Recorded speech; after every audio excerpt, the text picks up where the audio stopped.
You can't knee box?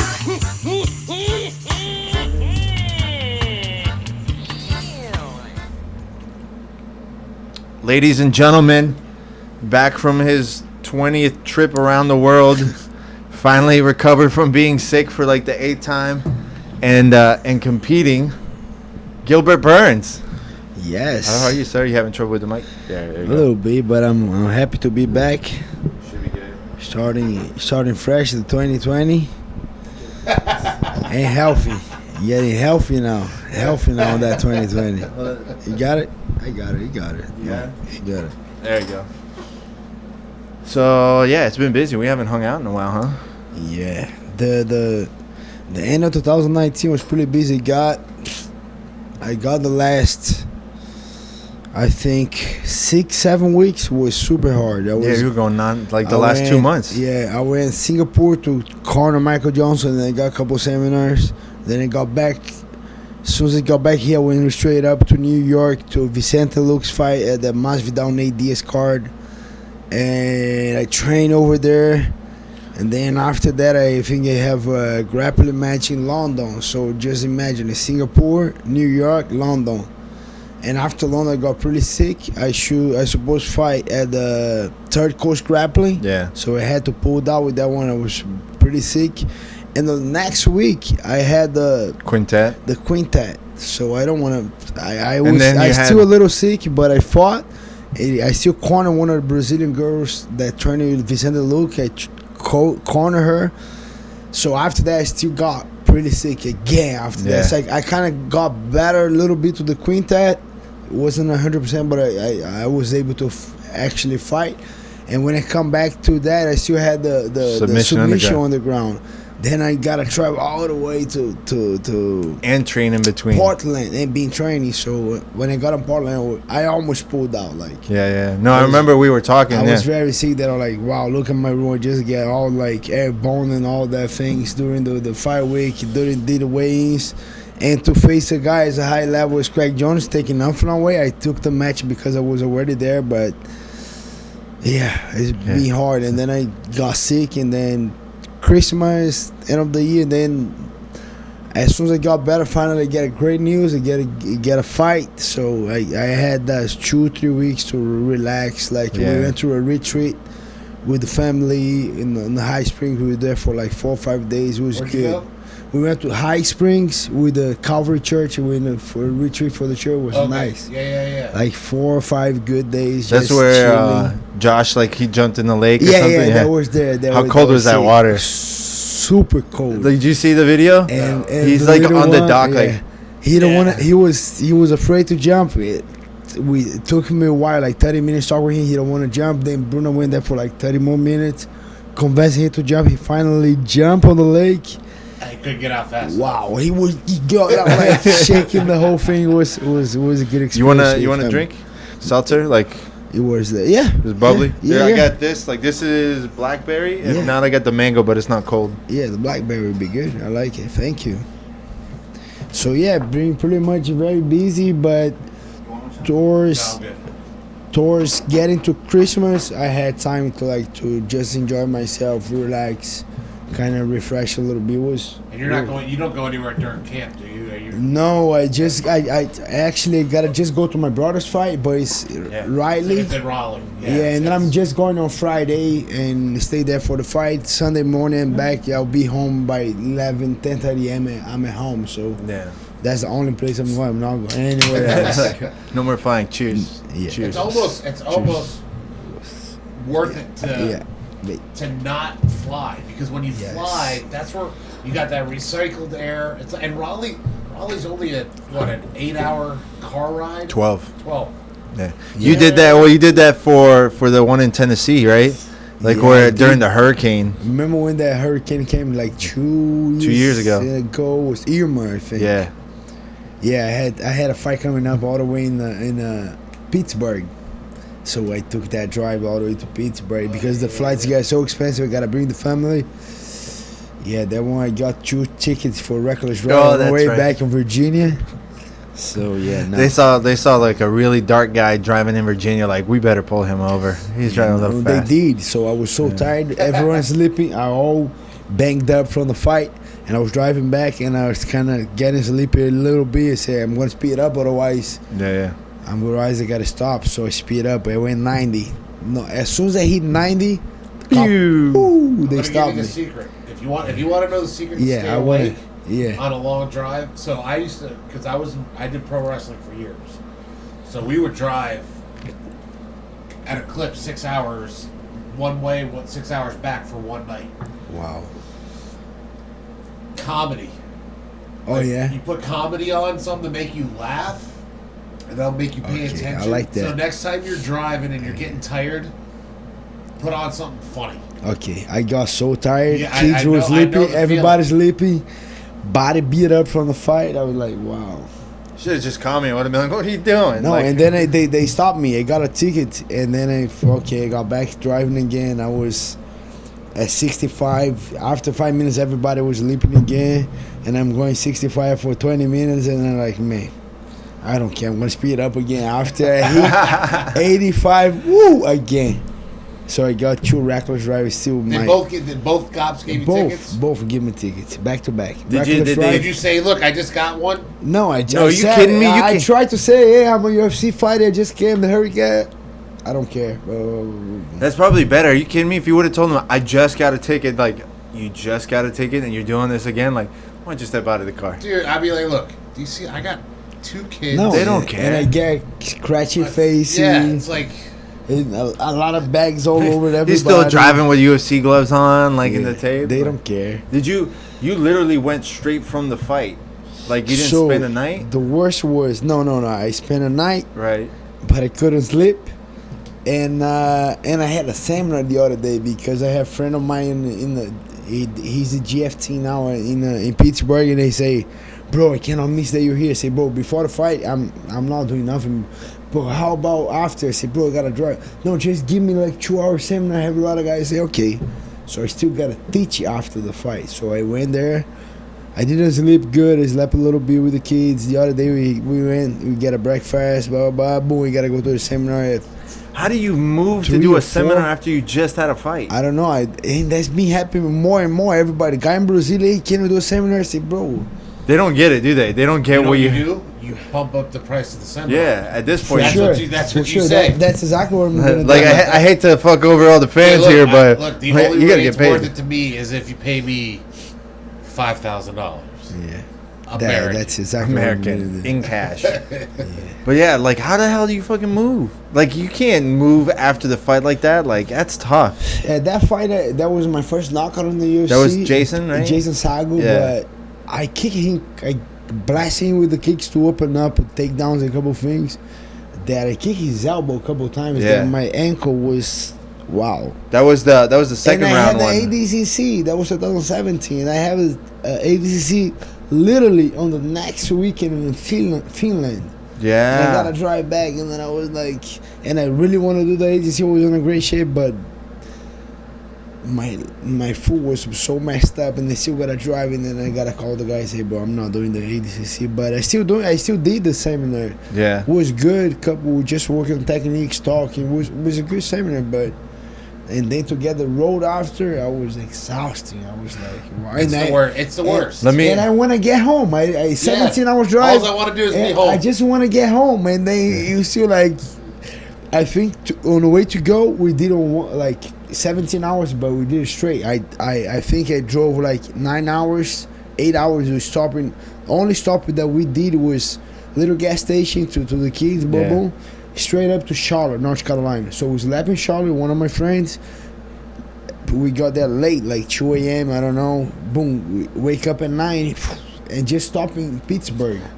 On the way back, we yeah, it was a crazy. That was I crazy. stopped like 7 times. I'm not. And that's the worst part because the hurricane missed us and went up and hit North Carolina. So you were like going back into the storm. They kind of hate the heat a little bit. Yeah, it hit North Carolina more than anything. But that was the one that hit Miami very bad. It's always coming back. That's the worst. Yeah. Because when you're going someplace, you're kind of excited. Yeah. Like even though you're running from a hurricane, you're like, well, I'm kind of excited to get someplace. Pittsburgh So like you have that energy. Yeah. And then you're going home, and you're like, all right, I'm going home. I can't wait to get home. It's always the and longest drive in my home. own bed and have my own, The ride home is always the longest. It's the No, worst. and everybody was so on the way going, like you said, everybody's excited. Me, Bruner, Herbert, the kids. On the way back, everybody was super tired. No one. It was like Kids start fighting. Bruner started getting no patience with the kids. I was beat up. I still gotta sit down and drive. Why can't Herbert drive? No, on the way back, bro, he's so lucky. On the way back, we got Bruno. Let me just check because we had more bags coming in. We had the Reebok bags. We had a lot of things, and on the way back, Herbert was so lucky. He got a Spirit flight for like $50. Yeah. Pittsburgh all the way to Fort Lauderdale. Yeah. So he got here even early, and then Bruno today Bruno drives very good, but back then Bruno wasn't driving too well. Back in the day was bad. So I gotta drive all the way here. I was talking to Herbert the other day, and he said, because I was like, "Who's the oldest? How does it work?" He goes, "I'm the baby." He goes, "My life has been easy because they figured it out first, and then I've had it easy the whole time." So the fact that he got a plane ride, while you have to drive home. I gotta drive all beat up. He's like, that just proves his point. He was right.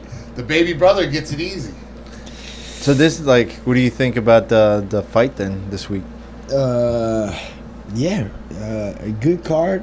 First of all, I think the UFC is doing good. I heard Dana said they just have the best year, 2019. Yeah. And that's crazy. They started 2020 with Conor and Cowboy, but I got Conor by a knockout, devastating. Think so? Well, we're gonna go over that too. I gotta get your picks. We had Jay-Z last week. Oh yeah. So Jay-Z had to we got him to do his picks too. So we'll throw your picks in there afterwards too. We'll do that. Actually, we want to just do it now. Let's knock it out before we forget it. So that way we'll sit there and do it. I'll show you. See if you agree with Jay-Z's MMA picks. Let's see. Because we already got ours. Let's say. Now, here's one, though, that we had to scrap. So, Chas Skelly, his fight got scrapped. Do you know why? They never said why. Bro, so we have a group chat from the training from everybody that is at the G. And then they just, I think it was Herbert. So we're talking about, hey, Chas. He even make a post. He just said just like that. I'm flying out to Vegas today. Just wanted to say thanks to all the guys and coaches for a good camp. It started pretty freaking miserable, but all is well that ends well. Now I'm gonna beat this dude, but for the title of the ugliest featherweight, and everybody, hey, let's go there, good fight. Yeah. Everybody was hyping him up. Until Herbert just put that post. And so then... That's fucked up. He put the post in the group chat? Yeah, then he got to the plane. Boom, Jazz, okay, I'm getting on the plane. Boom, he got on the plane. And then we just saw the news. The fight's canceled. So Chaz is on the flight. He didn't even know. And then everybody, might be on the plane. And everybody, man, blah, blah, blah. And Chaz, you got skitty? The fight's off? And he say, "Wow." I mean, that's funny, but not funny. Like it's funny. Yeah. It's funny that he gets off the plane. He goes, "Wait, are you guys kidding?" Like that's so fucked up. That's why you always pay for the Wi-Fi on the flight. Yes, I do. Always pay for the Wi-Fi on the flight. So, and he say, fight's off, bye. And then he say they're trying to push back to Norfolk, Virginia. That I think is February 28th, something like that. I wonder what happened. And then I asked, what happened, bro? And he say he not getting all the show money, but they're gonna give him the money because they saw that. They supposed to give him the show money, but I think you get a show money if the fight goes off by Thursday, Friday. Then you gotta show money. But when the fight is a little bit before you get there, I think they give you 50% of your purse or something. Should have been I didn't know until I got here. He said they're going to give him the money and they're trying to push the fight back, but they don't even say why. They say it was personal problem. Yeah, nobody said why. For his opponent had a personal problem. Yeah. So, but even the guy, so we went to the guy post and then we said the guy saying, he's out of my control, wasn't me, I just got here in Vegas. So I don't know. The other guy was there in Vegas too. Yeah. He just posted something about it, it was it's super vague. They canceled the fight, so he might have made a mistake with paperwork, or I don't think so. The paperwork still can get done because It's Vegas. Yeah. But what I think is maybe something with the weight. The guy might be too heavy. You think so? Like what did to you in Orlando? They did that with me once. But he wasn't even there. I think he got there. So he got there. He probably got there early, and they're like, "Oh, your weight's not like." I don't know, I think he got there, and I'm not sure, but I think he got there, or it's something with the USADA again. But see, that's the thing. If it was the USADA one, then they wouldn't be able to push it back to Norfolk. Yeah, it might be the weight, or because he got in trouble. This is the guy that got in trouble. He's he got trouble. He got in trouble before. Yeah, he got popped before. Yeah, he got popped, and he took he had to take a year off. So this was Who supposed. was he fighting? For that fight? Yeah, who was Chaz fighting? He had Grant Dawson. Yeah, but and he's a good fighter. It would have been a good match. That guy here, Grant Dawson. So he's tough. That guy the young kid. Yeah, very young. And he won the first fight. Good grapple, very good. He won the first fight really good. That will even Chaz asked me to go to his fight, but like I said, I've been traveling over and over and over. Yeah, you gotta break it. That was Bruno's birthday, January 4. Happy birthday, Bruno! All this weekend we're going out at the day that this Saturday. So we're doing something that I like. Wow, that's Bruno's birthday celebration. I was just sorry, Chaz, I cannot make that one. And he was so excited for me to go because we'll be a grappling exchanging crazy because that guy can grapple very good. Yeah. He trains with James Krause and these guys. Very, very good grappler.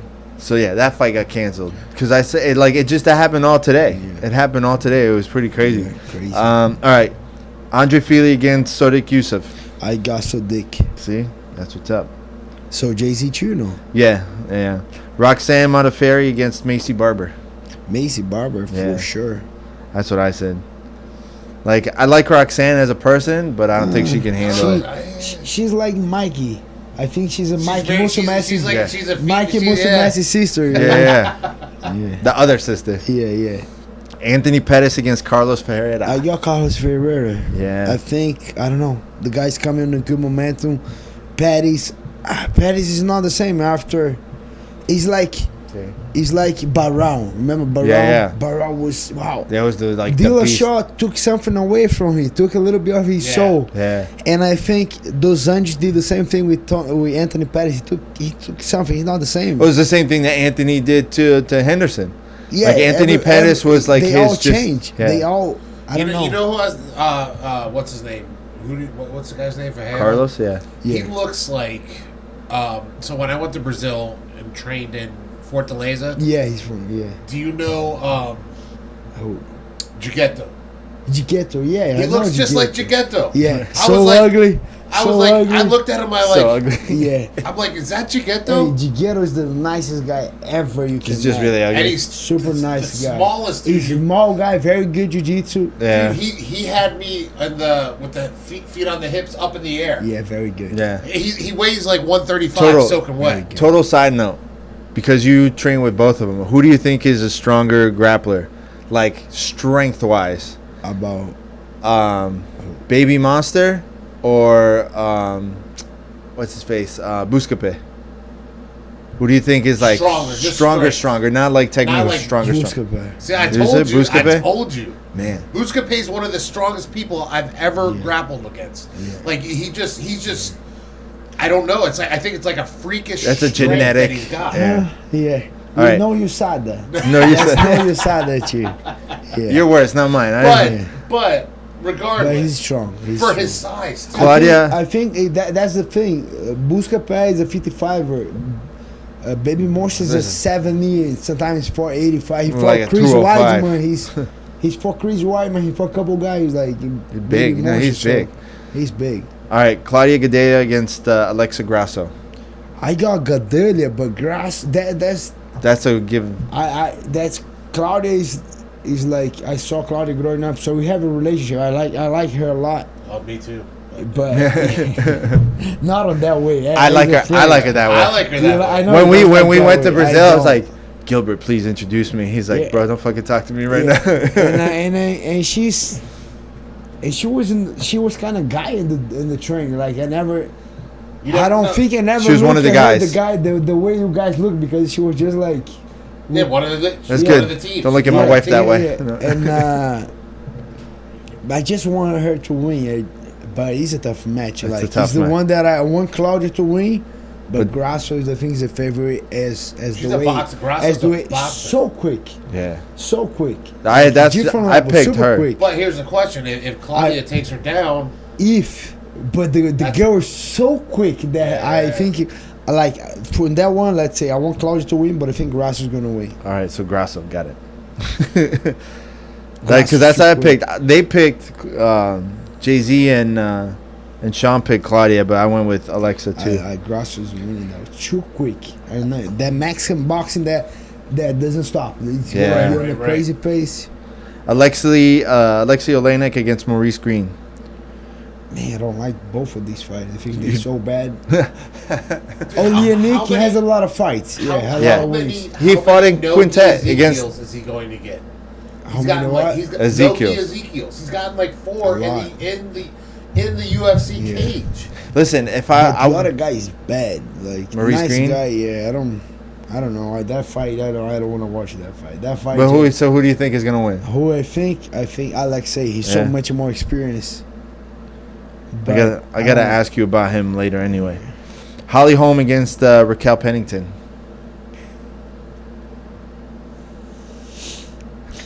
I don't know. I think Holly Holm. I don't know. Holly Holm. See, Alright. that's the thing. Like Claudia and Grasso, I like that fight. Yeah.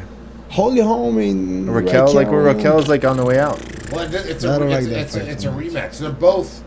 They're both kind of like on the bad way right now. Why they co-main event? That's why, like, sometimes I look at like who. I think they're just names. They both have. Holly Holm hasn't fought in a while. Like, but Anthony Pettis. Yeah, I think it should. As a co-main event, no.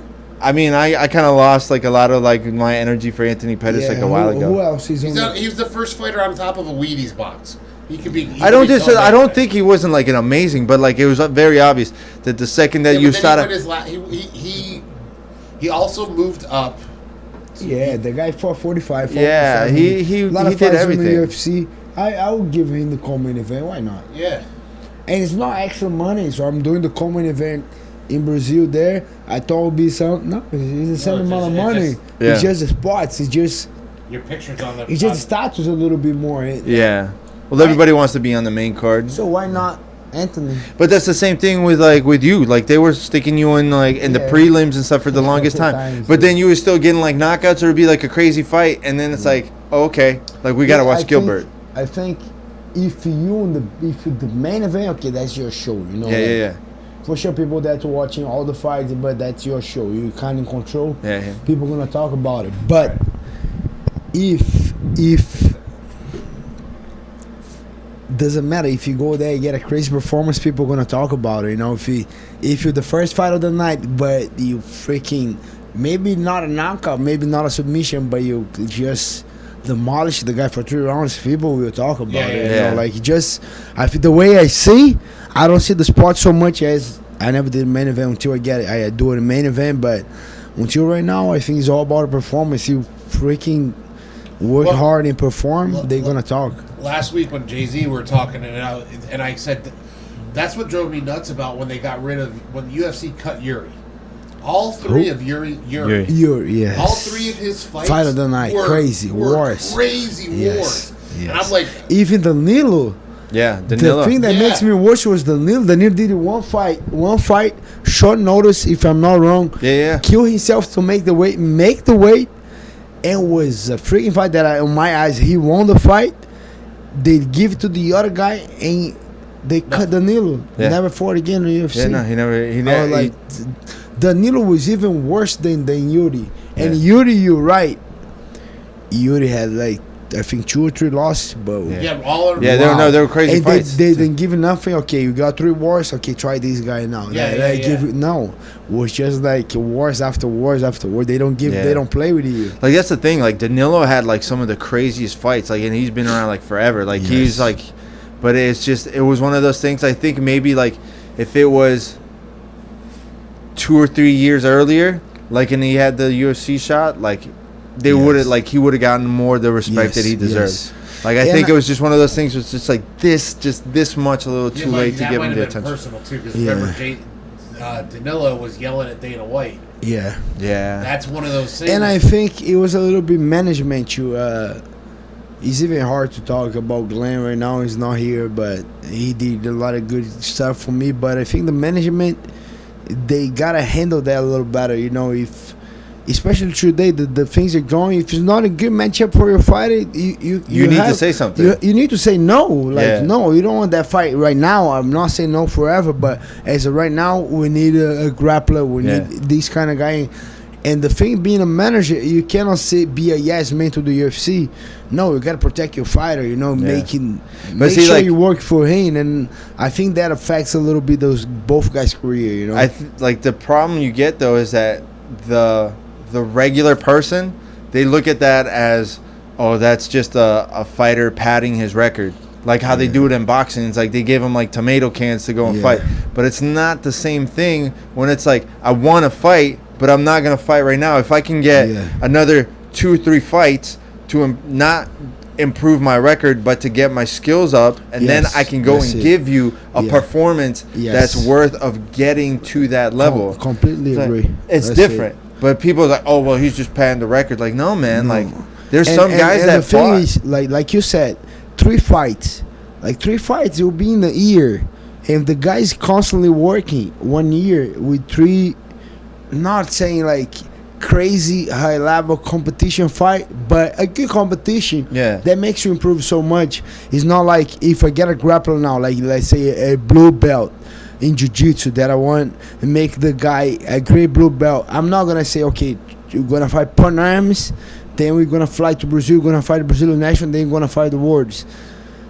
Man, that's you're throwing the guy just on the sharks. So if you really want the guy to be a world champion, they're gonna make like 1, 2, maybe 3 years of working, and I gotta make those guys good, and then we're gonna level up slowly. Okay, we're gonna do Naga, then we're gonna do the other one, the new breed. Okay, as soon as you get Naga new breed, you do ADCC trials. Okay, now we're gonna do the Open. We have the Miami Open, Orlando Open, the all around Open that they have that here that's not too expensive that we can't afford. We're gonna do it. Then we're gonna go to Pan Ams. Then we're gonna try to do the Worlds. But if you just wanna give the guy a crazy competition, he's gonna hurt the guy. You're just gonna get hurt, and then it's like you're just gonna sit there and beat yourself up. Not only that, what it does mentally to somebody. I don't think not everybody can handle that. And some all people those guys that undefeated. If you saw Khabib, if you saw a lot of guys, man, look at the guys that these guys fought in the beginning.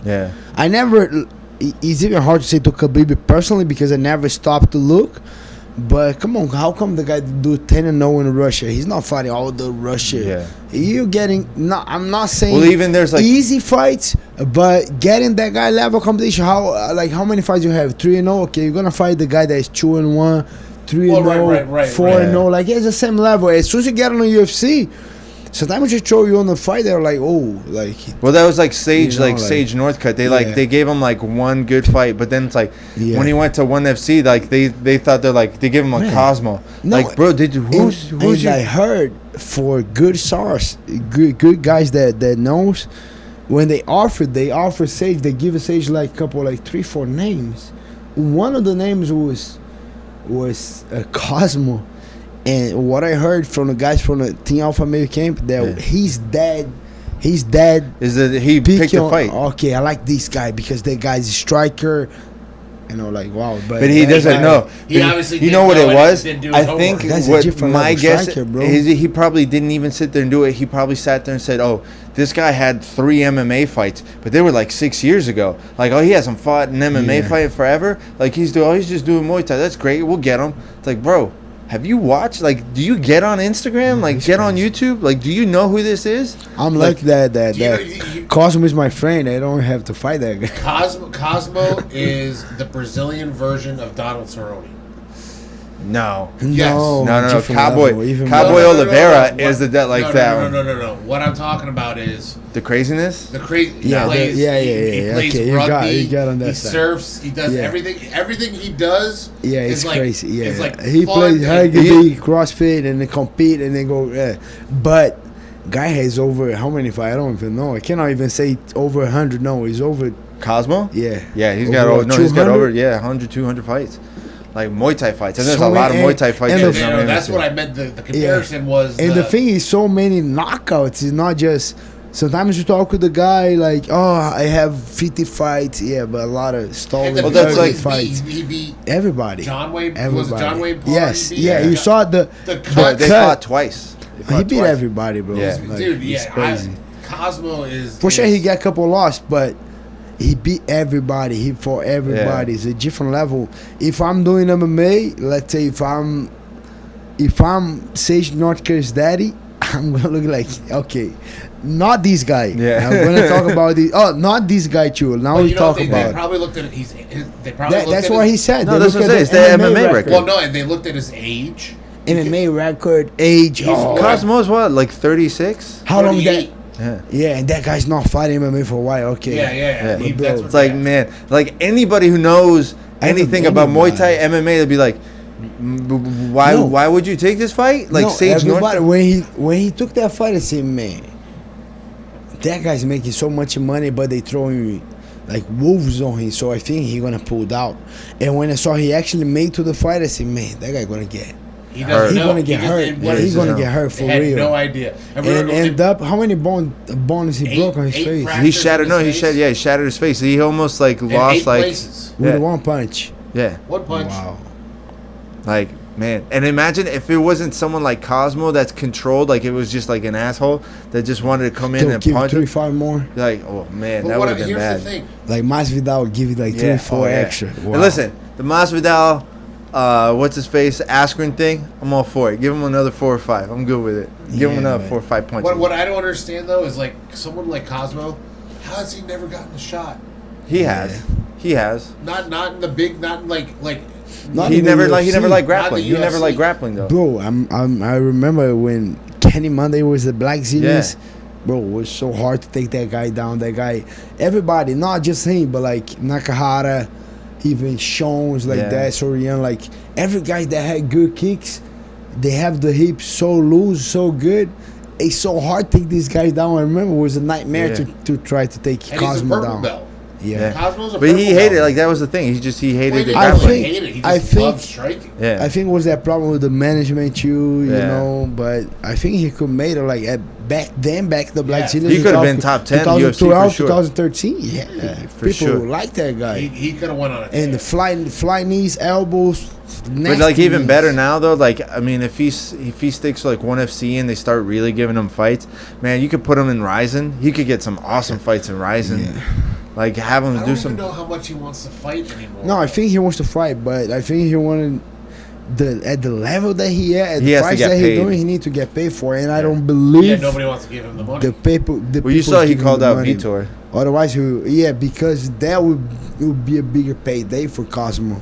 Did You know, with Vitor that ever fight. say anything? Do you know? No, I don't think so. And that was Cosmo like, hey, I fight, but that's my value, you know. And I don't know for sure, but I don't think ONE FC want to value that, you know. As Yeah. All right, let's get back to finish Yeah. this. Connor against Cowboy. You said Connor. Yes, Connor for sure, first or second round. It's Gotcha. got to be though. Yeah. I think it's got to be because Cerrone gets stronger as the fight goes, and, And Connor gets Conor- weaker. Yes. All right. Yeah. Let's go into your stuff now. Okay. Let's go into your stuff. The announcement you just made the other day. You against Demian Maia. Yes. Like when I saw you post, I was like, oh, I'm like, where is this at? I'm like, I might have to sneak into this trip. Like I might have to like.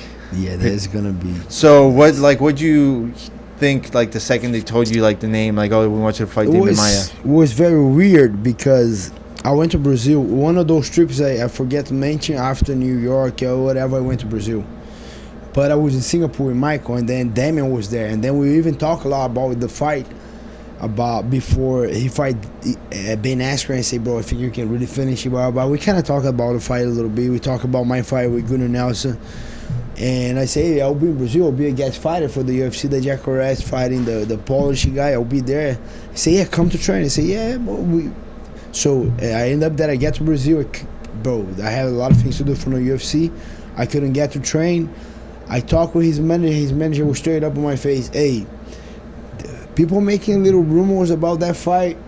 I'm not interested in that fight. He got 2 more fights. We don't want to fight you. I say, okay, whatever. And so we went to watch the fight. The first time ever they give me a Zuffa literally the front row. So that was the seat.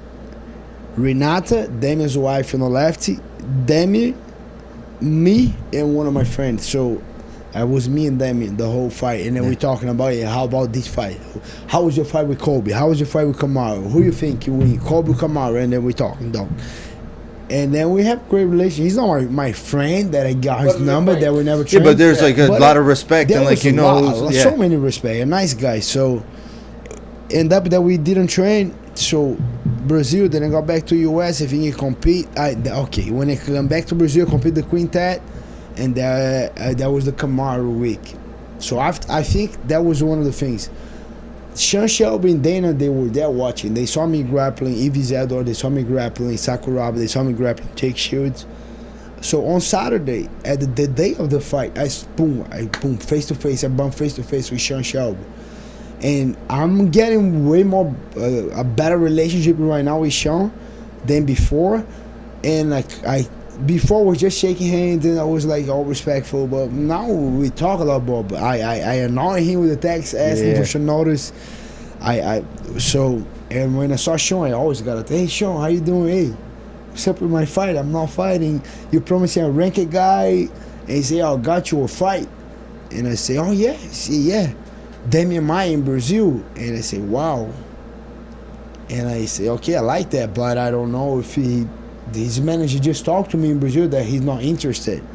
And then Shawn like, yeah, he said that, but I'm the matchmaker. He's just a manager. Oh, and it's 100%. I even felt bad the way he said it. Say, oh, no, okay, but I won the fight. I don't care, you know. Like, I like that fight. Number 6 in Brazil. Yeah, I'm me. And then, so that was, when was that? December 14th, if I'm not wrong. That took all the way to last week, I think, till they confirm it. I think they back and forth a lot. They don't want that fight, but they end up giving the fight. So I'm very excited. Co-main event in Brazil. Main event they just announced yesterday or 2 days ago. I don't know. Kevin Lee and Charles Oliveira. Yeah, a lot of great fights on the card. So I'm very excited to come back to Brazil now. Very happy with that. With the where I'm at now in my career, so I like that a lot. I think they had like fight. Michael Chiesa on there too. No, Michael Chiesa is fighting RDA now at Riot. Yeah. Same day as my brother's fighting. You have like I want to get into Quintet later on. I'm trying to pull up the. Wait a second. So let's stick with this. Yeah, no, that's what I'm saying. I want to get into Quintet later on. I'm gonna pull up the Brasilia card right now. So I was talking with Herbert. Okay. Obviously, so I don't know if he's telling you, but I've been training at combat. Yeah, I saw you there. So I said, I don't think it's going to be a grappling match. Mm. Because here's the thing. I said, Damian isn't old school, but he's the old guard, if that makes sense. Yes. You are the new guard of Jiu-Jitsu. Okay. MMA, Jiu-Jitsu and MMA. Different level, all kinds of accolades. I don't see him wanting to go to the ground with you. I really don't. So if you were his corner, his coach, what are you... Well, he's got to take it to the ground. No, if you were his corner, how would be your strategy?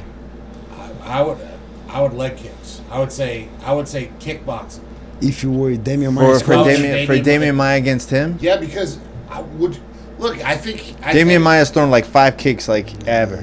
Well, I know, but that's like his most improved area. Obviously, has been his kickboxing. I think. I would say for you, like for him, it would have to be.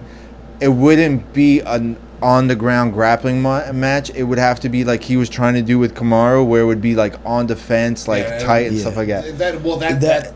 I saw they very smart with strategy. I know. Yeah. I have a couple insiders. Is that what you said? There. I have a couple guys that they are there. So I think couple of his strategies to win the first and second round. I just saw his fight with Tony Martin, a couple guys. It's pretty clear that he just win 2 rounds and like, okay, I got it. Masvidal was the same. As soon as he beat Masvidal in the first round. The second round was a real tight, a little bit more for Damon. Third round, he didn't fight. He just like, I don't care, I'm just staying here. So I think it will be pretty clear that he wants to win the first 2 rounds. And I think he's very confident on his jiu-jitsu. Even he's fighting me, I don't think I don't know. But you don't think that? I don't he's think not he worried will about respect it. that. I think he won't. He won't respect. I don't think so. Really? On top. So the way I think he's doing the strategy, or he's gonna put me against the cage and stall me a little bit, control. I think he still think, bro, I'm more 90 pounds right now, lean, in a good shape. But they all think, oh, Gilbert is coming up to welterweight. Yeah, because he's wide. Demian is going down. So I know for a fact that on his Maia I'm more stronger, but I know I'm heavier than Demian right now. I know if you go to the scale, he's going to be 184, 185. Yeah. Right now, I'm 192. I know I'm very strong. I am very confident in my physical ability and my jiu-jitsu. But if I was Demian, if I was on his team, my strategy will be take down and stole that guy. Yeah. Get that first round. Go like the Ben Askren Second round, put him against the cage and control that guy. Third round, you do whatever you can just to secure it, just stay alive. I think that's what he will do. He will try to do. Let me ask you, from your point of view, and obviously you don't need to tell me if whatever, like, it digs into your strategy, but when you get someone like that, he obviously is going to understand, like, your power and, like, in your hands. Yeah, he will. And you get into a third round where he's like, let's say he wins like the first round, the second round is kind of 50-50, the third round he's just going to stall out. And the whole time he's probably just backing up, trying to like use jabs, he's going to gas out, whatever. Like, what do you do technically to say, okay, I have to put the pressure, but not put myself in a bad spot where he'd go to like be able to take me down? Like, how do you hunt somebody down that way? Like, but how do you hunt somebody down? It's a lot of I think it's a levels or technique that you can put to that level. I think you expose a guy with the pressure first, and then if I get to a point, let's say third round, and it's even, I need bro. The pressure, you have to pressure. I gotta pressure, but it's more pressure, and the thing with my game, the thing that I have a lot of ups and downs until I get the level that I want to get. I still working to get on that level. Is I don't want to depend on jiu-jitsu. I don't want to depend on striking. I don't want to depend on the kick. I want to be overall on a good skill set that I can pick him apart. Okay, now I'm gonna kick him, pull hard. Okay, now I want to boxing a little bit. Okay, now I want to grind him, take him down. Right? I need to have the options, and I think the way that Damon did his game, he relied so much on jiu-jitsu because of 2 things. Because first of all, he don't like the striking, because I know for a fact he tried to do a lot of striking, but he just never developed he didn't develop the way he wants to. But I know he tried a lot, and every fight that he relied on striking, he lost. So I think he's gonna rely on his strengths, though. That's a little wrestling, jiu-jitsu, and sometimes it's not even finished. A lot of guys that he got a lot of submissions, but he got a lot of guys that he didn't finish. All the guys that grappler a little bit, he didn't finish. So I think he's gonna rely a lot on control, and to beat those guys, if you go even, I have a lot of weapons, especially against the southpaw. All my knockouts are against southpaw. I like to fight southpaw a lot. I think if we go to that aspect that you said, if he's even, wow, I think I can finish the fight. Yeah, the striking wise for sure. Like, I think on there, the cardio and the conditioning. What would be a more like ideal way to finish the fight for you? Like, what would be, not, let's say, career-wise, and let's say personal-wise, where it's like where you have that like submission, like a submission, not a knockout over. Submission, not a knockout. Because to say I submitted Demian Maia. Yeah, because especially the way he handled himself. I saw an interview that we did. He did an interview last Tuesday. I did on Thursday, and I saw that he like, they told me that one of the things that they talking about the fight is that they want me to give the Durinho torch from that fight. Like he want, he big, but I don't like. But I saw he was very uncomfortable the way he was saying. It's like they were like saying like, so this is you basically giving like, the fight to. That's kind of like, no, that's my legacy. You know, I do pure jiu-jitsu. He does MMA, and then I saw he kind of get a little bit all the way, so he don't like that. So yeah, I'll be. What's gonna more like make me like accomplish that fight with the winning will be a submission for sure. Finishing them in Maia with jiu-jitsu, like let's say rear naked choke, guillotine, armbar, any type of submission in Brazil against Demian, I think that's a great accomplishment. Do you think he's like really kind of disregarding your jiu-jitsu, like he really means it, or is he saying it like to build a fight? There's no way he can, because they both fought Gunner. Yeah, they both fought Gunner. Yeah. Gunner was touted as one of the top grapplers in the 170 division. But even the way he said about this fight, say I don't think he's gonna grapple me. He didn't grapple Gunner too much. He was more on striking, so I think that opens a lot of possibility for me, because I'm pretty confident in all my abilities, my striking, my wrestling, my grappling. I think I can dictate the pressure and put the fight where my strengths are. Like during the fight, like say, okay, it's pretty easy on stand up. I'm stand up a little bit. Okay, now I want to take him down. I think I can dominate that and say, okay, I'm taking him down right now. I think he's. I don't see him not being worried about this one. Like I think this one he's legitimately honest, worried. I think I think the way he watching my fight, he think they're gonna make a strategy, but I kind of know for a fact it's gonna be 2-round strategy, last round, whatever. So I think I'm looking for a very high-paced fight on the beginning, on the first round, like crazy war. Okay, let's go to that. Let's go to the ocean. Let's not play here on the boat. Let's go to the ocean. I think we're gonna. As soon as we get to the ocean, we're gonna get who's the better swimmer, who wants more, and that's why I'm putting all my preparation to get to the ocean. Like, let's see. Like, let's see. We're here now. Like, let's see. Do you ever when you're ever like fighting? Is there ever been a time where like you pull like the Khabib card and you like talking shit in somebody's ear when you have like their back or something like that? I think I did with the guy here, Mike Davis, because of the UFC Sunrise. Yeah. I couldn't finish. The guy he's just like Wagner and like out AJ Souza. Like they have big fingers, like big hands. So as soon as I get on the guy's back, he was just like, and I'm like, wow. And I started working, and I was trying to get frustrated. Like, man, I got the guy's back, he cannot finish. And then I say, okay, but fuck with him. I would say it's still a bad position. Okay, I'm gonna close that body triangle, I'm gonna squeeze that body triangle, and I'm gonna beat that shit of this guy right now. And then I start slapping, elbow, punch, squeezing, bam, bam, bam, bam, bam. And I get to a point that I can feel that guy, like, he wasn't just defending, he was like, and make that face that like, I don't like that. I don't want and that. I say, you don't like that, huh? You don't like that. I just told like, okay, you don't like that. And then hitting even harder. End up that I did so much that when I get to the back, just like secure position again, he just opened up. I don't even do nothing. He gave it to me. And when I look at his eyes after the fight, I know he knows that he giving up. Nobody knows, but me and the guy, like, I know he give that one and to me. Like, you see that all the time. And I don't even like.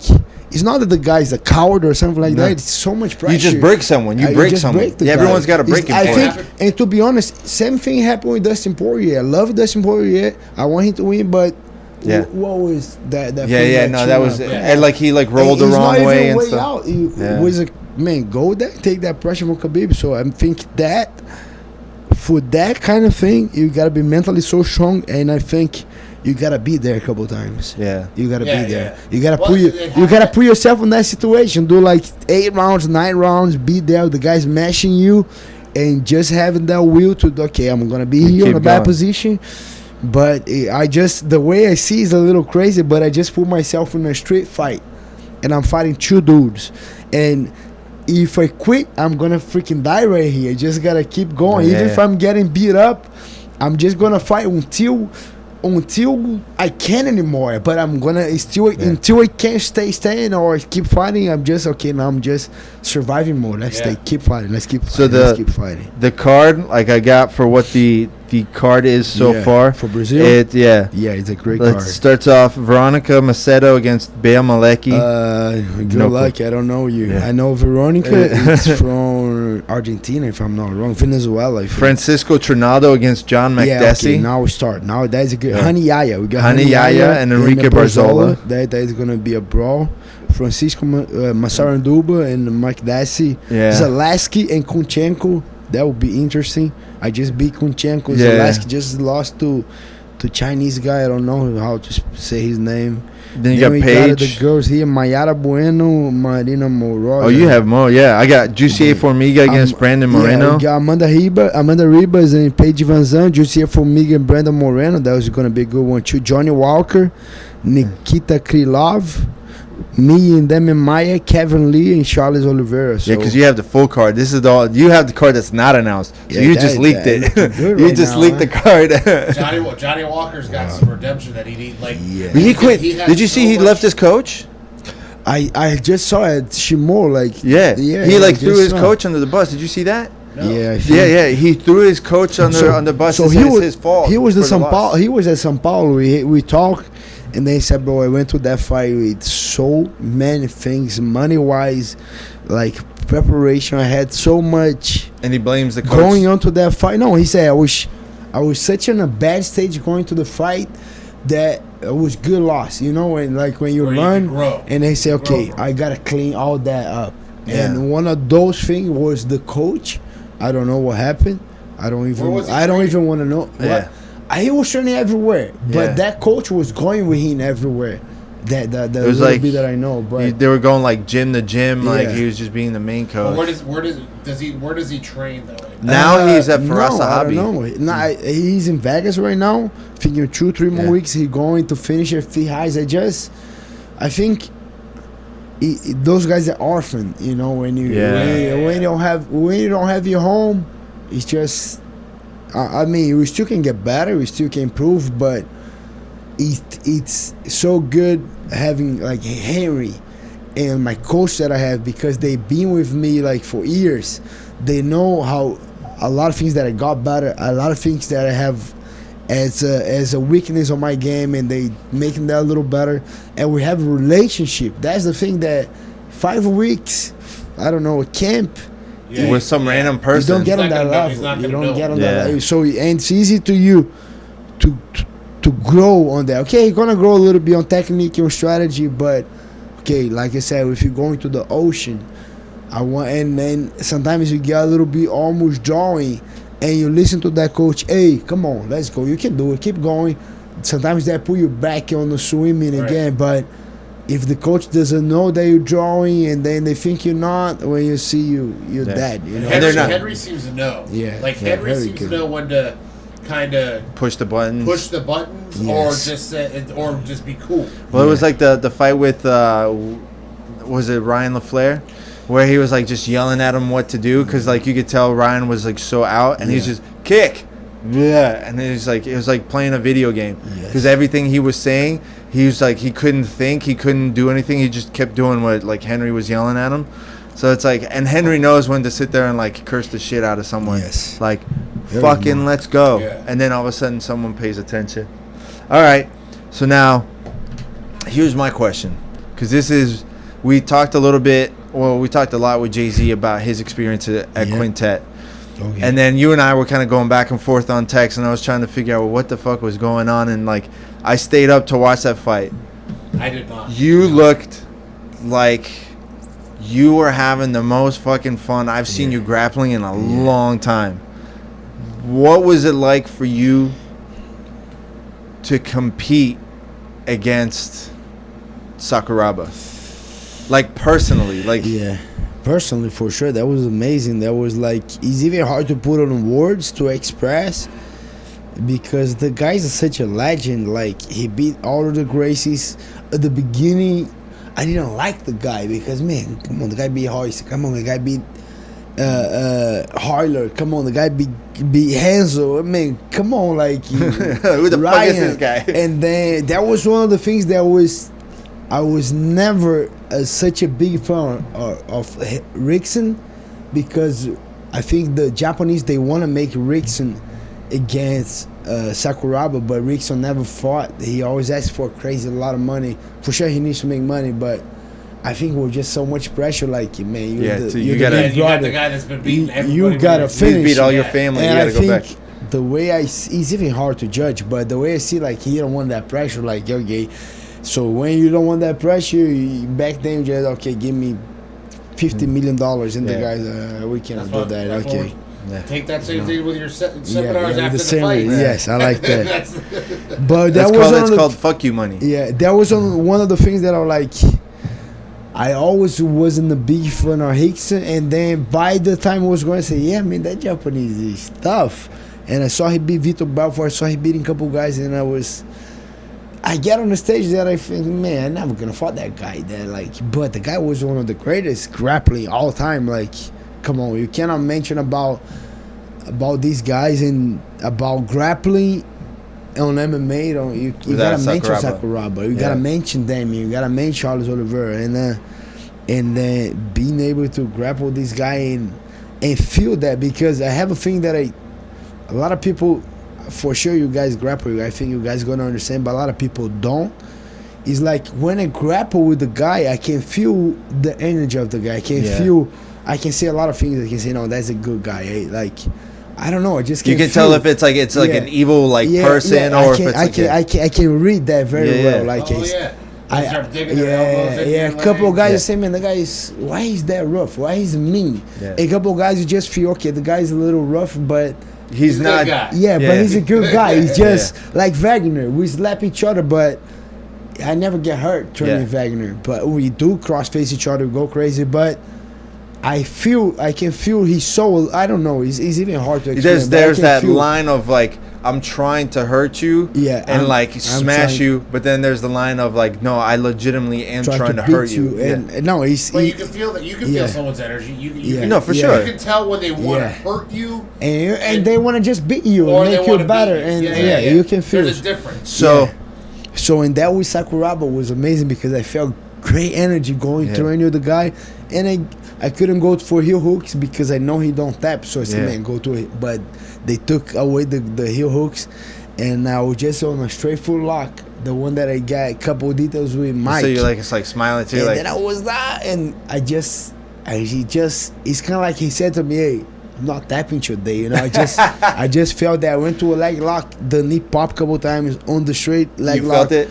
Pop his leg, pop his knee, and during the match, I say, okay, got it. You're not tapping. So the neck he didn't give to me, the arms he didn't give to me, but I was having a lot of fun. But I think the thing that was most was, you grapple Sakuraba, now was the energy that I felt rolling with the guy. I say, like, wow, that guy is different, you know. Was it one of those things that, like, did it hit you like right when they announced it, or like right when you were facing him, like on the stage, where all of a sudden, like, I'm getting the fucking fight Sakuraba, the guy that like I seen from like when I started jiu-jitsu. No, that thing didn't hit me on the beginning, because the rules on the Quintet is very weird. So my team gotta do okay in order for me to fight. Yeah.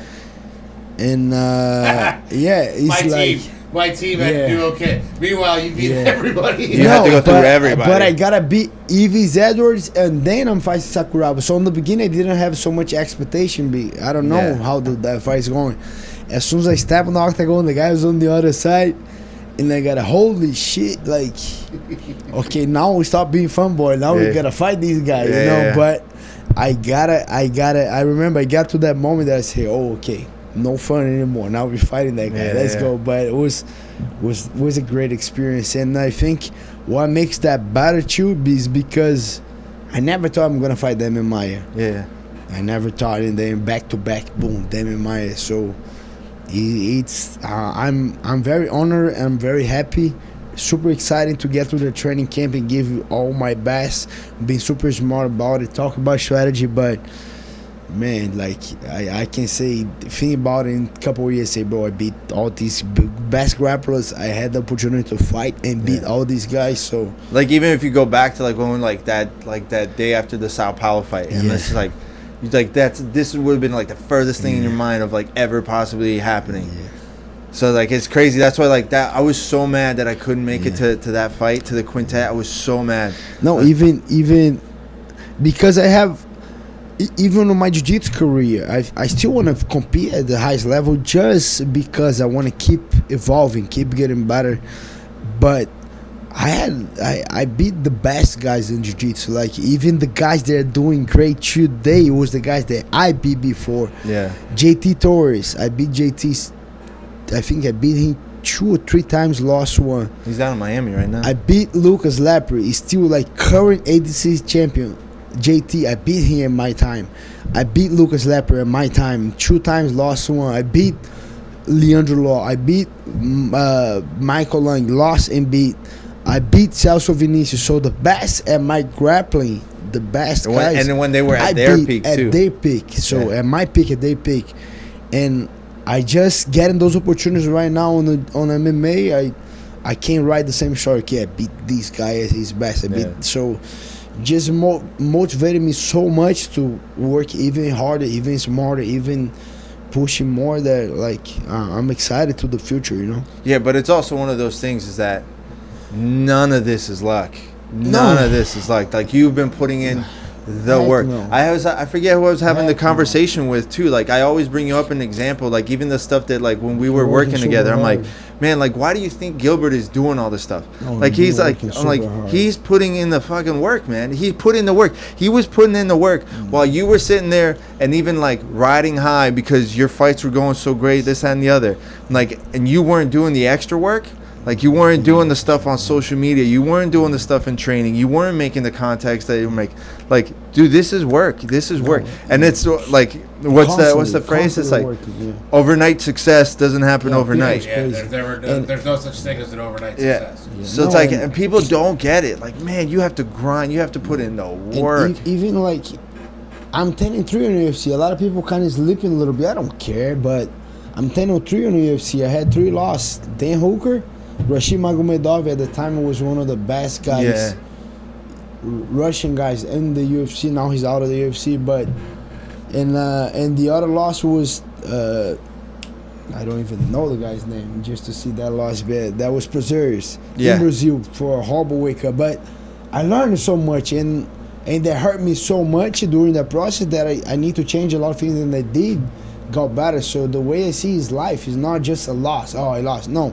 I got a lot better. I did a lot of changes and people are seeing. But last couple of fights that I have, short notice, Canada, Sunrise, changing opponents. So I've been putting a lot of work. People, I don't think people are sleeping, especially with the amount of fight that I put in myself in. Like, I remember just last year I was training during those grappling fights, but I just want to fight. Every fight that this guy pulled out, bro, I am now in the Shawn, I take that fight. It's probably it's like one of those people. It's like, I should have never given him my cell phone number. And people start like realize, okay, that guy wants to fight us. And then I was like, okay, as I'm not fighting this week, I'm gonna grapple. Boom, and then I grapple, and then I think the last year, like 2019, people said, man, that guy works. And then all the fighters, and like a lot of fighters that I don't even know they were paying attention. A lot of guys. I'm just saying, like, regular guys, like UFC guys, they come, man, I see you every week fighting, you're crazy, and they boom, all the guy, hey, and all the fighters, a lot of fighters, a bunch of fighters that are like, man, I see you work. So people, now we're seeing, but I've been doing that for a long time already. But it's one of those they're things. Paying attention now. They guys, like the guys that that are seriously about building the MMA career and stuff like that. They've known about you. Like everybody knows. Like they know. Like they know. The new guys now that maybe are just like, oh, because they're seeing you more and more. But the guys that are in it, like they know, like that's not a fight that you fuck around with. Like no, and the other thing that I need to pay attention is that Demian Maia fight, because a lot of people on the paper say, man, there's a great matchup for you, and I don't take that for granted. I think it's a dangerous matchup. It's a danger, but for both you and Damon. On the paper, if you look at the paper, say you're younger, you're so people say that, power. But I don't take that for granted, and I think let's try to make that like in order to beat that guy, I need to be 100% for that fight. Yeah.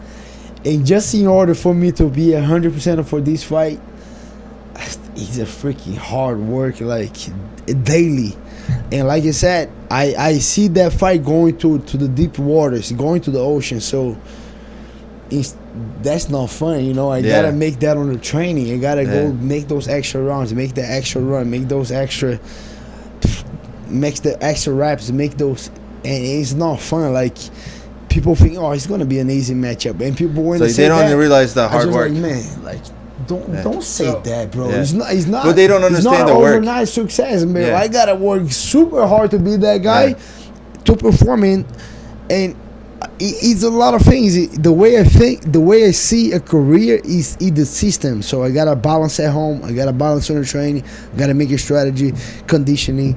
Gotta work on my psychology of sports. I gotta do diets. It's so many important things that I need to work on. That's a lot. I'm not even thinking about it. It's just a lot of hard work. But they don't get it. Like, okay, you got to get up like super early. You got to take care of the kids, take them to school. Then you got to come back. The dog is just barking. Don't let the kids sleeping. You just got to look at that mess. You got to train them. I want you to think about this. So in the 1990s, the Buffalo Bills. No, I'm good. The football team. Okay. They had a saying. It was, when it's too tough for them, it's just right for us. Okay, I like so that. You keep that in your. I've kept it in my brain every time. So like at the end, and any match I have, if it's too tough for them, it's just where I want to be. This is perfect. I like that. I get jacked up thinking that. Oh, because you can see it. You can see their energy. The levels. Yeah. Oh yeah. Well, that's why. I took it from him, from watching you all this time and everything I got, and watching all your old matches. That's one of the things I took into my game big time, was that I know when you're tired. We had this conversation. I always knew, but there's always man, he fucking jumps right up, he does the hops, he's good to go, and that fucks with everybody. And that was one of the big changes that I made. After you helped me out with the match, over I was like, man, I gotta change all these fucking things about my mentality in the matches and this, that, and the other. So every time I'm fucking exhausted after every roll, and then boom, up. I'm always gonna be the first one up. I'm always gonna be the first one putting the belt.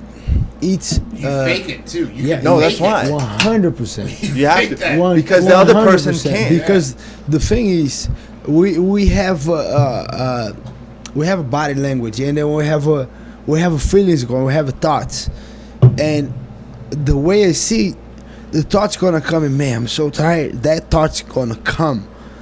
The first thing that we need to do to fight that thought is not just, I just put that thought away. No, bro, that thought's right there. First thing, you identify that thought. Okay, I'm getting tired. Okay, no problem. And now you're gonna answer to that thought. You're gonna talk to that thought. Okay, I'm tired, but yeah, I'm gonna keep going. That guy's tired too. That's my first answer. Okay, but he's tired too. Let's go. Now we're just gonna fake, no show nothing. Make that nothing. I'm not gonna be no. I'm just gonna be freaking cyborg now. The way it comes on my mind when I start thinking about that, I don't even put so much time in faking that I'm thinking that I'm tired.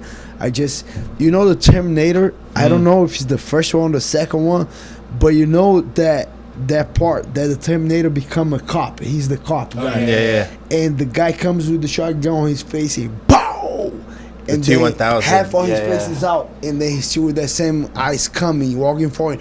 Bow! Another shotgun, and the guy just keep walking forward. That's the mentality that I come. Okay, I'm tired. Okay, now we're going Terminator right now, and I make to that face that changes my body language, and even that I'm tired.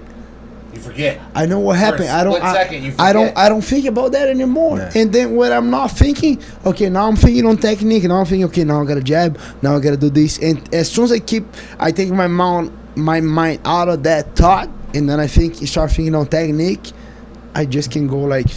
Yeah. Then you realize like if I need. You realize back's like, oh well, then I'm not as tired as I thought I was. And the guys started getting tired, and they look at me, and then I saw they open their eyes. Fuck, like, I like the way you're looking at me right now. Yeah. Let's go. And then, but that is a training wise. Like today, just a random example today. So, Coach Greg today is a wrestling day at Hard Knock at Sanford. So, Greg Jones taking us and say like, okay, it's gonna be 20 minutes drilling. We do one partner, whatever you guys do, 1-on-1, 2-on-2, 3-on-3. I want a good pace of working. Don't stop. Just get your reps. Boom, stand up, do it again. After that, so we do like 20, 30 minutes drilling. That's exhausting. That's the worst.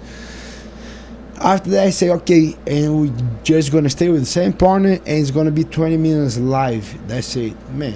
20 minutes live? You and the guy, no change, and then he's not gonna see the time. When it's done, it's done.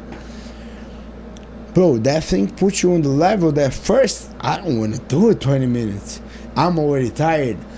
But that I know they're gonna bring me to the ocean again, because when I get there, you gotta swim and that was it. So after, I don't even know. I forget about time. Just thinking on technique. If I put myself into technique, when I get tired, man, I'm tired. Okay, don't show it. First thing, don't show it. Okay, he's tired too. Okay, now just go back to the technique. Okay, now I'm gotta boom, move. And as soon as I accept that thought. That thought came. I cannot, just hide that. No, the thought came. I identify the thought. Okay, I'm tired. He's tired too. That's my first answer. Now I rely on the technique. Okay, now we're going to be smart. We're going to think. We're going to boom. We're going to put him on the cage a little bit. We're going to rest. Take him down. Make sure he's more tired. And as soon as I go to that stage, it's just like, automatic. I don't think about that anymore. And then I can keep going. If he say like, going to be 40 minutes now, the thing is your body language, your mind. You cannot be on that thing like,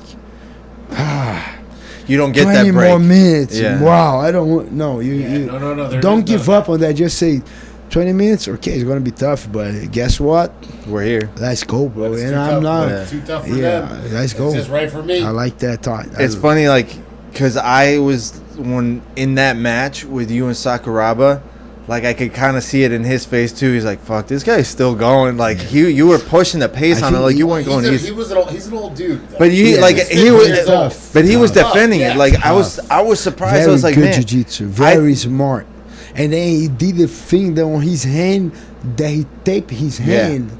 They were so sneaky, because then even if you're too slippery, he just grabs you and then he get grip. Oh, okay. He had like a whole ton of tape on his hand. Tape every single finger, every single one, tape it on his hand, so he get traction on his grips. He did a couple grips that I say, oh, that guy's too smart, and then does a slip. Fucking old school tricks. Yeah, that's old school. You said with the ankle lock, you went over. I went to a leg lock and I went to a straight leg Right. lock. But you said you went over details with who? Mikey Musumasi. Okay, yeah. So what is it about that kid that he just gets? He gets focused on something, and that's what everything becomes. It's the only thing that exists. He's gifted. The guy is a different level for jiu-jitsu, and super smart. He gets a vision, like you said. He's very obsessed. Like even to it, I'm obsessed with getting better with my things, but that guy's on a different level.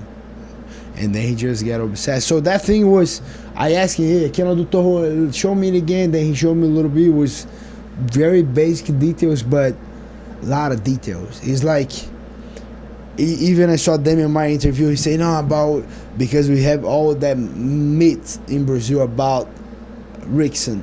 because he said about a lot of things about invisible jiu-jitsu, and I was like, invisible jiu-jitsu. And today I can see what invisible means. Invisible means. Invisible means the little details that if you don't drill enough, you don't you'll never learn it. 1,000 reps, you're not gonna see it and say, oh, that was too easy. Same thing with the success. The guy didn't see me waking up, going to a triple sessions a day, and for this guy, oh, that's too easy. Now they give him the guy. No, that was a lot of work. But the way people get caught up is not just jiu-jitsu that they have 1,000 details on one thing. Why Israel Adesanya is on a different level on striking? Why Floyd Mayweather get on a different level on boxing? It's the little things that it's so many hours of working that you start. I think the first thing is to get on the zone. It's not even the zone. You know, how do I say that? It's the flow mood. You know, when you get into the practice and you get there early, and then you get on the zone that you can see the guys coming. It's kind of like the guys on the slow motion. The guy's not on slow motion, but you can see everything of the guy. I think those guys being Neo from the Matrix. Yeah, those guys. Yes, you got that. But that's it is a ton of rep and putting your mind to putting your body into rep. So many reps, 1,000 drills that sometimes you get on a stage there's a different level, like Anderson Silva, the mastery of it. Demetrius Johnson, Israel Adesanya, Floyd Mayweather, Mike Musumeci. Those guys get on such a level of flow and technique that becomes invisible. People look, man, Israel Adesanya just killed the guy. No, it's a lot of freaking study, a lot of work, a lot of details, a lot of technique.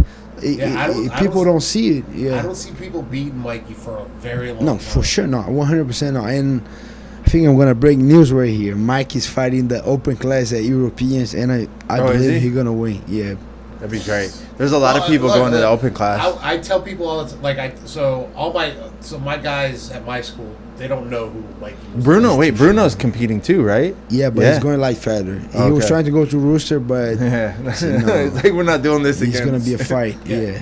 So and I'm like, they didn't know Mikey, you know. So I explained to him who Mikey is, and I go, him and I think he got his black belt right before me or right after me. 2014? Yeah. 15, 14? Yeah, because I got mine in 2014 as well. But he won 3 wars, he just lost 1. Yeah. So he's but he got his in June, I got mine in October. Okay. Yeah. So, but he was still, training at Jocko. Yeah. And I'm a big dude, and I couldn't get past his guard. Not just once, in a while. Not just you, buddy. Yeah. Don't feel bad. You saw like the meme, like it actually started a meme a couple of months ago of like how he was sitting. Someone got a photo of how he was sitting, and people are like, "Can you do the squat, like the Mikey squat?" And then it's like people are trying, like, "Oh shit, I just broke my hip." Yeah, but I like maybe one time I passed. I think I passed a couple of times, but.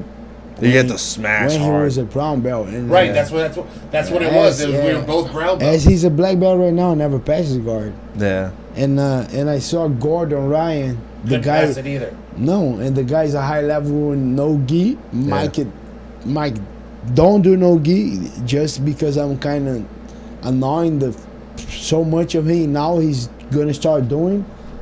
Gordon could do nothing with the guy. Yeah. Nothing. That's crazy. What did Gordon say? Nothing. Gordon gets so frustrated. He posted it. No, I know, but I'm just saying, like, if you saw the comments, people were, come on, you smash that guy. Say, no, couldn't do nothing. I'm so frustrated. And the other day we training, there was same thing, couldn't do nothing. They were like, and the guy is beating everybody. Yeah. How come you didn't go and train with him down in Miami? I gotta go there. I have a private room. Just gotta figure out the day because guy has such a system on the back. I just gotta. I mean, Wagner too. Yeah. But just gotta. I was supposed to be there. I gotta be learning, I gotta keep that learning experience, that white belt. I was supposed to be there Monday, Tuesday. Couldn't make it. Well, Gordon's manager hit me up. And Craig Jones was just here too. Everybody. No, they're all there. Everybody's they're all down in Miami. JT Torres, Henry Cejudo, Gordon Ryan, and who else? I don't know. A lot of guys. Yeah, no, a bunch of. Where? They at Black House in Miami doing the Mo camp. Yeah. ADCC camp. They're doing like a little ADCC camp. What ADC? What ADC though? For next year? I can't say. I'm not allowed to say anything. It's like a camp. It's just like a training camp for them to go because it's JT Torres, it's Gordon, it's like it's but all it's the just for them. Yeah. They're doing like a whole little thing. Like I literally can't say because like I was supposed to be down there to film and stuff. Can't say what? I can't say what is going on exactly in there. Like why they're all down there. It's like what they're doing. It's like their training camp, but there's whole other thing that's happening. Oh, everybody was there. Nicky Ryan, let's see. Stevie Moko, Kainan Duarte. Him and Kanan were doing Gordon, some gi rolls. The Root Wallace brothers, Craig Jones, Mo, Nicky Ryan. It's a crazy like. Oh no, Mako was training up there. I saw Mako train up there up at Henzo's when he was up there. Mako's pressure is. Yeah, Mako. No, I trained that guy. I don't want to train that guy no more. He wasn't nice. Did I give you? I still haven't given you the video. I was. No, we never given the video. But I was sick a little bit. I fought the next day, and I went training Gordo and Mike, and freaking Glover the shit go do a round with Moko. Moko just smash. He smashed me and kind of torn my neck a little bit. I couldn't train no more. Oh, look at that! That's a killer. That's a killer training. That's what I'm saying. Like I'm so mad. Like I had to miss it. Monday, Tuesday. I was supposed to be there. But so what did Sakuraba say to you? Like he was saying some shit to you like during the roll too. What was he saying to you during the roll? He was saying like the thing with the relationship to talk with the guy was so. We got a freaking translator come and yeah. But yo, a lot of respect. You're super tough. You can be champion, and those little things is nice when the guys like that talk. You know. Did he acknowledge the fact that you were literally like the guy that saved the night? I think he was kind of playing heavy fun. Yeah, and then like he was pointing Anthony, and the translator just got out, and then he was like, I don't even know what he was saying, but kind of I should have brought the medal. I Damn, I should have made you bring the medal. He was saying something like that, you know, like. So do you think they're gonna do another one? I hope so. It was super fun.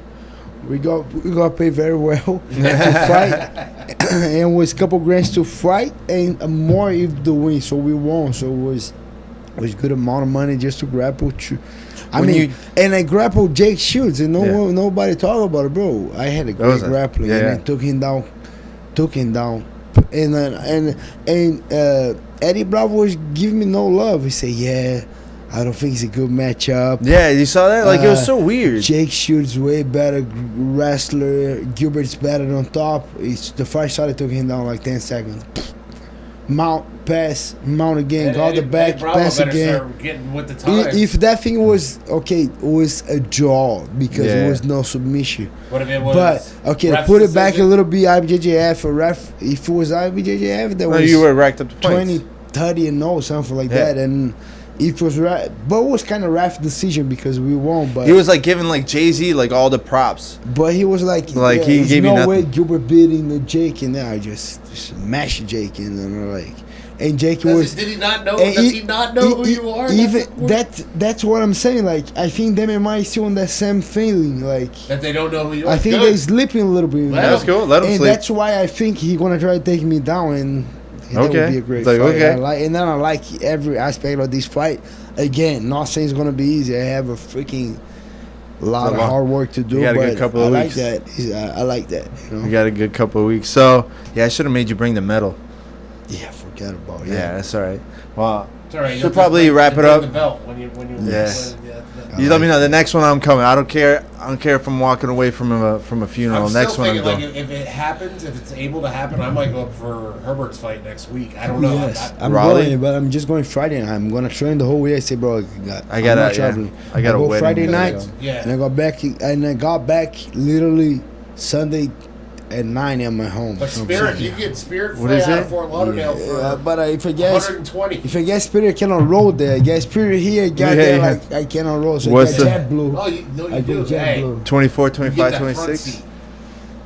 From Spirit? On Spirit, you can pay a little bit more. And you move up. $25.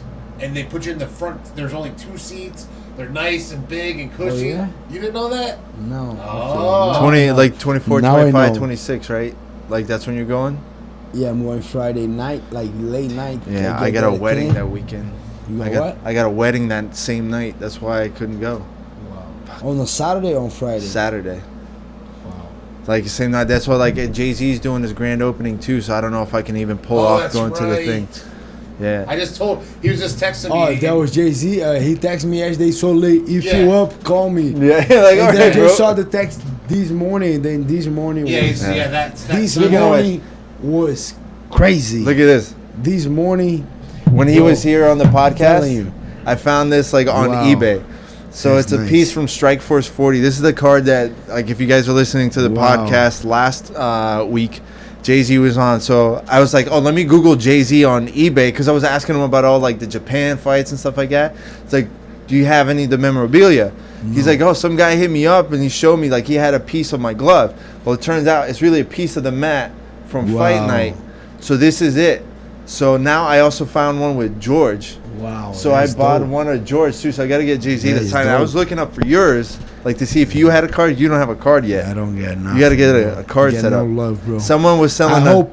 Let's see. I hope they put my picture on the poster right now from the they should. For you against Demian Maia, they have to. What was up with Polaris in their fucking poster? They made you like this small. Yeah. That's why I even made a comment. I'm everybody, a couple guys made, okay, no love for Gilbert. But then you get the match of the year. Then you give you match of the year. And they don't say no money.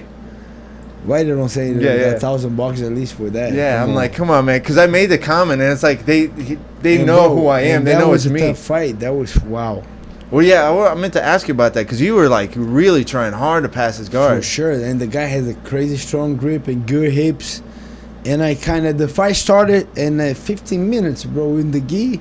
That's like, tough. okay, I'm going to slow down the beginning. Who was it against? That was Tom Longacker. Polaris 12. High level. Yeah, he's good. He's a second place on awards a couple of times. Yeah. He beat Gabriel Arges. He beat everybody. Like, very high level guy. So he started, boom, omoplata. Omoplata to Kimura. Like armbar. Like, I was like, 3 minutes just defending himself out of submission. So he just started hot. Wow, he started 120%, and I started like 85 because and then it was so hard to pick up like my time to now we're even. That was hard. By about 8 minutes, I was able to settle a little bit. But then the energy, I was just like, just for defending with the gi and the guy. So end up that was a good match. I think I think I shot super slow. That was one of the things. Didn't warm up properly, but bro, the guy is very good. He's way better than I thought, and no excuse. I train a lot with the gi for that fight. Not the way I want you, but I train a lot, so no excuse. The guy is very tough. Yeah, it was a good match. I tell my guys, look, there's a guy that you see is going to look tough. He's not as tough as you think. And then you're going to find a guy that you're going to go against that looks weak. Just like that. And he's going to be tougher than you ever thought he would be. Just like that. So you never overestimate or underestimate any of these people. Yes. You go in there and you do you. And I had that back-to-back because I looked at that guy, man, that guy's going to be tough. But I didn't know that tough. And when I fight Jake Shields on the finals at the Quintet, I said, man, this is going to be a fight. And I would just... And it was like that was easy. A month after you guys were training together over at Henzo's. Yeah. I think literally a month, and I even with Jake I was talking a lot, and as soon as I passed, I got the back. I know he don't want to tap and mount again. I passed, blah blah blah, and then I said, "Come on, Jake, you tired?" he didn't say no. He was just breathing super heavy. I said, "Man, you're so tired." And then he don't say nothing. I said, "Come on, let's go." I would stop a little bit, and then I stopped. I said, "Now you're good. Let's go." And then I passed again, and I saw he was getting so annoying, and then I just kept talking. Did he say shit to you after? He said, "Hey, I was lucky because that one was a draw." And I said, "Come on, bro, that wasn't a draw." He said, "Okay, now we're even. Now we gotta do another one." I said, "We can do another one right now if you want." And then he was laughing like. Nah, that's man. I'm so happy for you. Like I'm so mad that I couldn't be there. Like I stayed up to watch it, but like the whole time I was like, fuck, I should be there. Fuck, I should be there.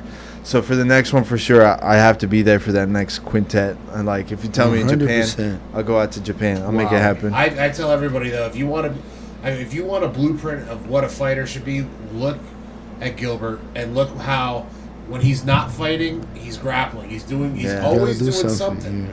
I go, that you got to keep yourself fresh that way. Like Calvin, one of the kids in my school, he wants it bad. I go, if you want it bad, you're always gonna find a way to compete, to keep your brain and your body in that feeling. Yes. Oh, okay, I'm right here. Yeah. On the lights, I think. And the other thing I think is the level of competitiveness that we have. It's like every little thing matters. Let's say I love to go to the gym, train hard, but gets bored a little bit to go every day and I gotta.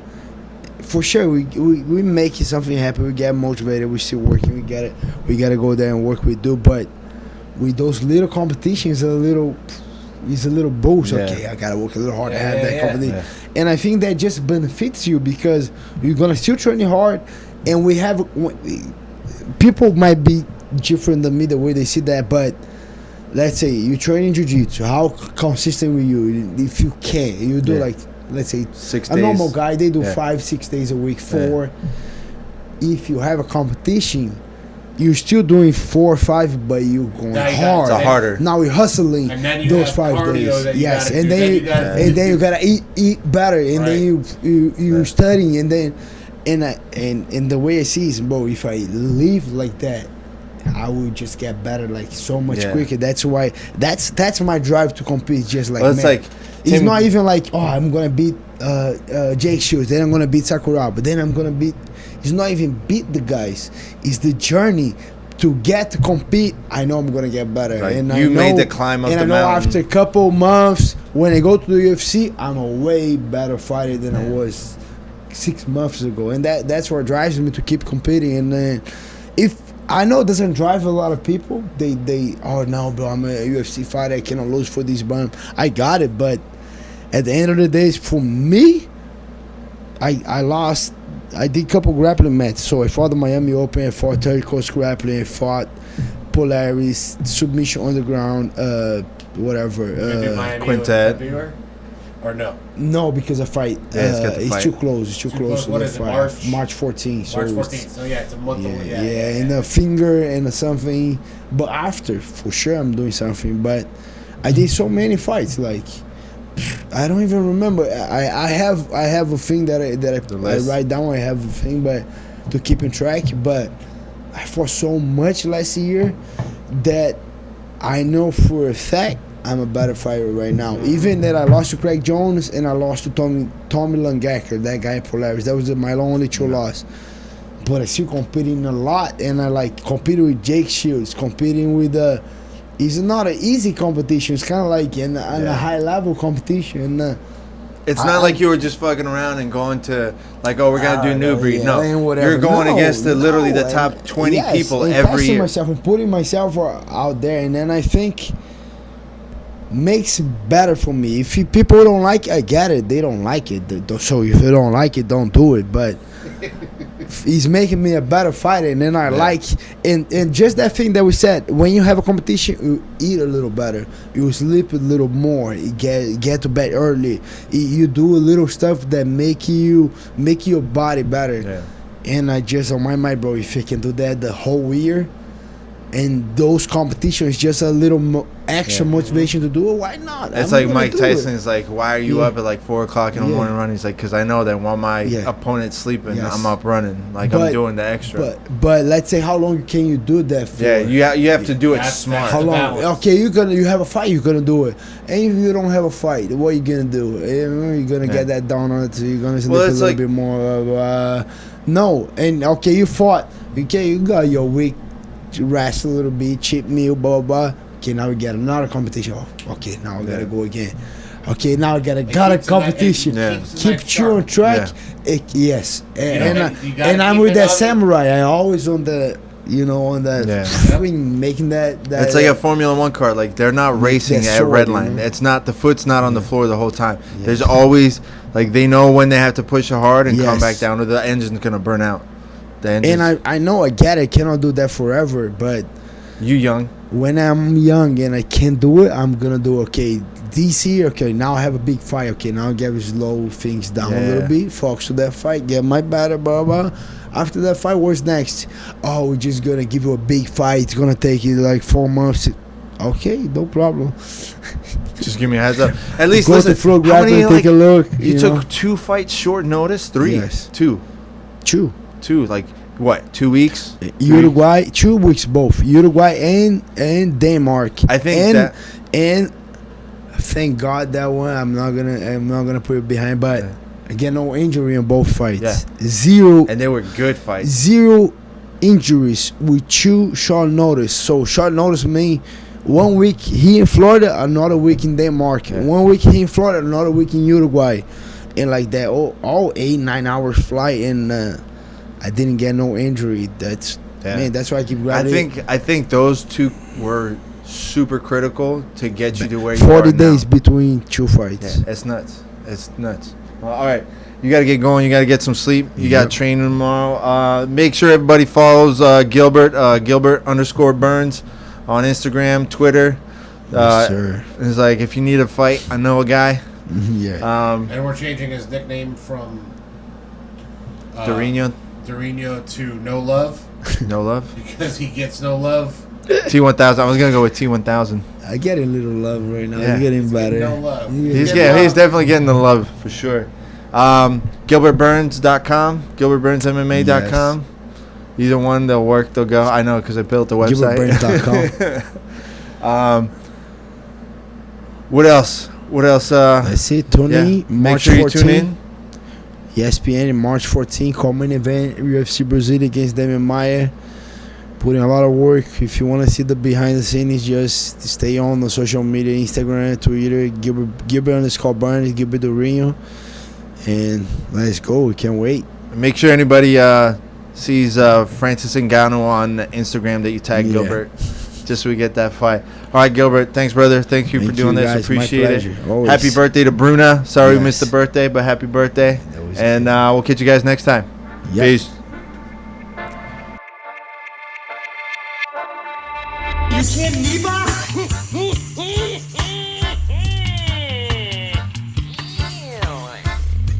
Here's the deal. I'm the best there is, plain and simple. I mean, I wake up in the morning, I piss excellence, and nobody can hang with my stuff. Get stealing, woo, wheeling, dealing, limousine right, jet flying, son of a gun, and I'm having a hard time holding these alligators down. Woo!